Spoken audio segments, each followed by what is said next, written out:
Assalamualaikum warahmatullahi wabarakatuh, and welcome to today's video. This video will cover the fourth topic of this course with the title of The Islamic Perspective of Ethics, Individual and Social Morality. Today, my friends Syakira binti Ibrahim and Nurfadhlin Syamimi binti Fadzlan and me myself, Qotrunnada Shafiyya, would like to present three subtopics, which are the Islamic perspective of ethics, individual morality, as well as the social morality.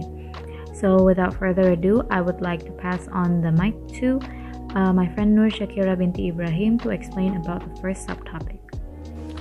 The Arabic term for ethics is akhlaq, which comes from the word khulq, that means character, disposition or manner. Ethics are also referred by several Arabic words, include ma'ruf, which means approved, khair is goodness, haq truth and right, bir righteousness, adil justice, and taqwa pious. Human action, behavior, spirit, reasoning, and culture will all include moral systems established by the humankind. Okay, according to John in the year 1991, if the word ethics taken together, they describe attributions that define and advance human society, in which high levels of culture, science, industry, and government have been attained. Okay, another word for ethics is adab, or manner, is actually closely related to akhlaq. Some scholars might think that both terms, akhlaq and adab, have the same meaning, but actually there are essential differences that indicate applications and source between both of the terms.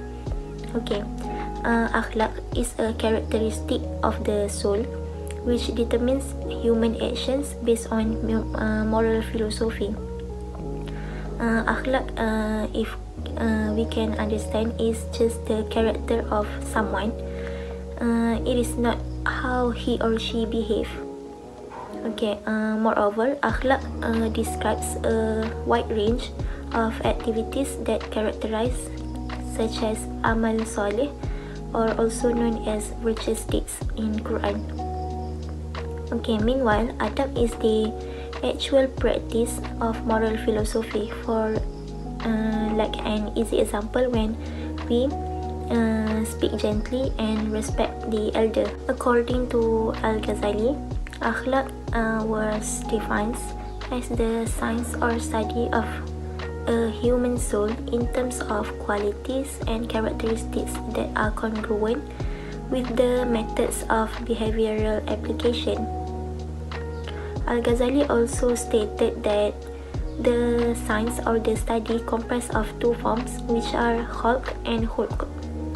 Khalq is the physical of mankind, and the khulq is the spiritual of mankind. Okay, Al-Ghazali also declared that Islamic ethics actually teach the soul or a soul to behave well, like do what is good and avoid what is wrong, or guard against vices.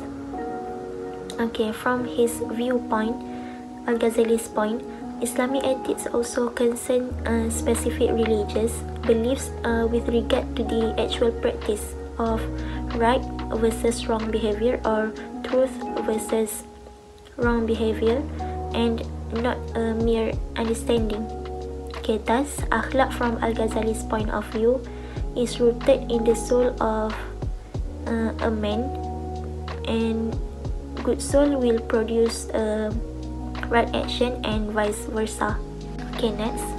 According to Ibn Taymiyyah, ethics technically means as a study or a science that seeks to know which action should be done by human being or should be avoided by human being.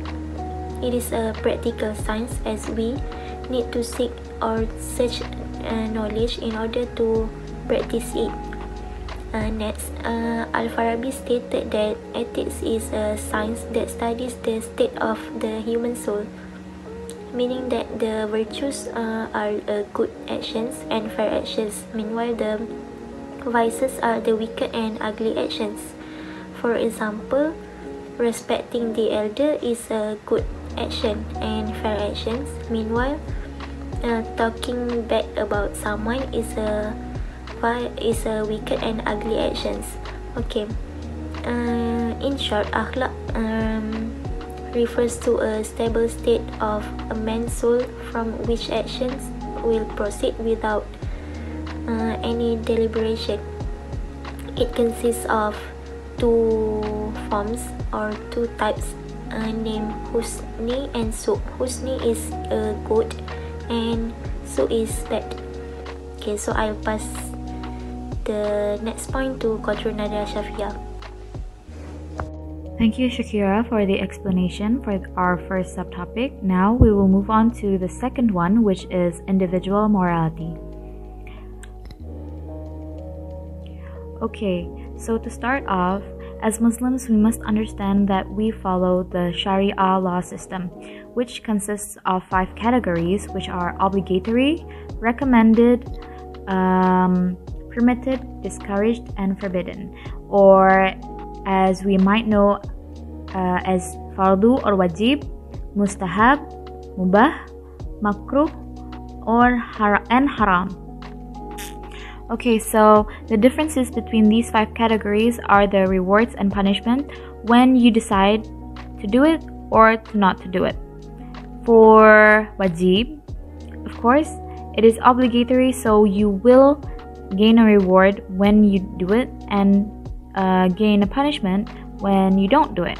As for mustahab or recommended, is that you get a reward for doing it, yet you won't get any punishment when you don't do it. And for halal or mubah, is you get no reward for doing it, nor you get a punishment for not doing it.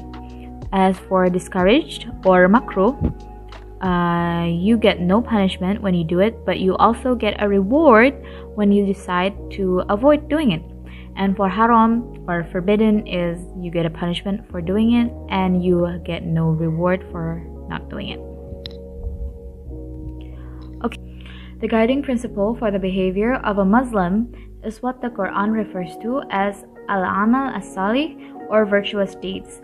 This term covers all deeds, not just the outward acts of worship, meaning that it also covers your deeds towards your fellow human beings.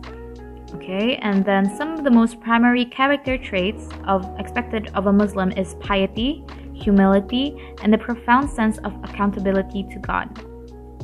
A Muslim is expected to be humble before God and with other people. Islam also enjoins upon every Muslim to exercise control of their passions and desires.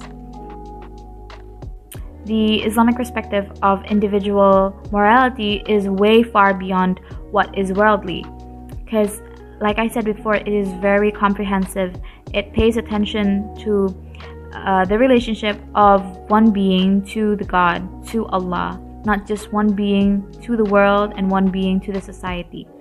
In the Quran, from the 31st chapter, verse 18 to 19, we have, "And do not turn your face away with pride, nor walk with insolence.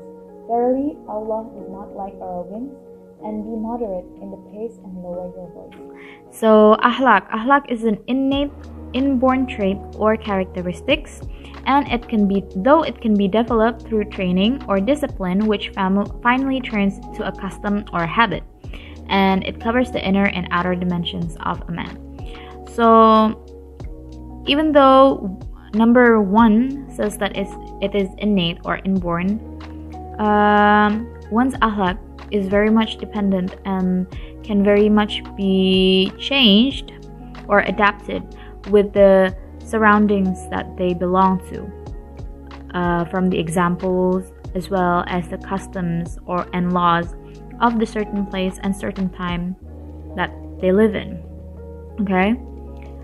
So Islam considers the Prophet as an ideally perfect man in all aspects of life. So in short, an individual must not only be morally healthy, but they must also be able to contribute to the moral health of the society as a whole. Assalamualaikum. I am Nurfadhlin Syamimi binti Fadzlan, and I will be presenting about social morality, which is the last subtopic for our presentation. So first, what is social morality? Social morality is a basis of law that helps to govern a particular society. In Islam, there is a relation between individual responsibility and social responsibility. This can be seen in Quran. It mentioned terms like equality, justice, brotherhood, mercy, freedom of choice, which can be inculcated to a society. So in relation to the previous point, we can see, for example, the terms brotherhood. So in Islam, we often say that another fellow Muslims as our brother, our sisters, because we considered Muslims as our own family. With that, we were taught to protect each other when needed, when one in need of help, or if we see our fellow Muslims, like maybe our friends, our family, our siblings, are doing something wrong, we as a fellow Muslims should advise them about what is wrong and what can they do to make up for that mistake, because it is not also to reprimand them but also to remind us about our own faith. Another example can be seen like the terms mercy. We were taught to forgive someone who has wronged us, because we were taught to forgive them. Next point is, in Islamic perspective, social morality is comprehensive. This is because from the Islamic ethics, it includes all society, Muslims and non-Muslims alike. It also establishes economic and social justice in a society.